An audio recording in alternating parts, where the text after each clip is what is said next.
Heart Evangelista, naghahanap ng mga generous na taong magbibigay tulong matapos ang bagyong Karina. Hindi lamang libu-libong tao ang naapektuhan ng bagyong Karina kundi pati na rin ang kanilang mga alagang hayop. Bilang tugon dito, ang Senate Spouses Foundation, SSF, na pinangunahan ni Heart Evangelista ay bumisita sa Philippine Animal Welfare Society, PAWS. Kasama niya si Ms. Catherine Pimentel, asawa ni Senador Coco Pimentel. Nagpaalala si Heart Evangelista na kailangan pa ng mga generous na tao para tulungan ang mga fur babies at ang kanilang mga may-ari sa panahon ng mga pagsubok na ito. Walang dapat maiwan, tao man o alagang hayop, sa panahon ng kalamidad, sabi ni Heart. Pinalad ang SSFI na magkaroon ng mga kasosyo na nag-aalaga rin sa kapakanan ng mga hayop, nagpapadala ng pagkain para sa mga aso at pusa na nawalan ng tirahan dahil sa bagyo.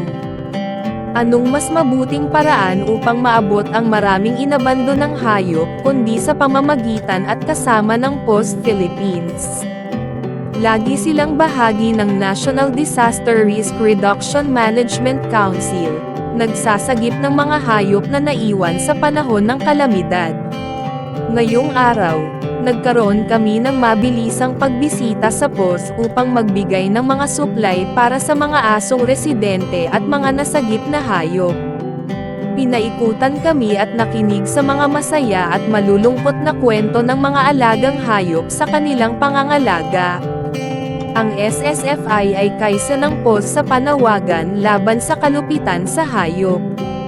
Pakikalat ang balita. Ang PAWS ay nangangailangan pa rin ng inyong kabutihang loob para sa mga fur babies at mga pet owners na nawalan ng tirahan dahil sa bagyo. Maraming nangangailangan sa kasalukuyan lalo na yung mga bahay na pinasok ng tubig at putik na may mga alagang hayop. Bukod kay Heart, aktibo rin sa pagtulong sina Dingdong Dantes at Marian Rivera na personal na nag-empake ng mga ipinamigay na relief goods.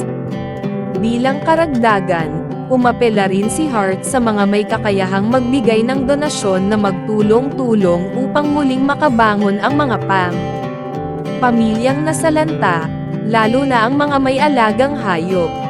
Sinabi niya na sa pamamagitan ng pagkakaisa at pagtutulungan, mapapadali ang pagbangon mula sa sakuna at muling maibalik ang kasiyahan sa bawat tahanan.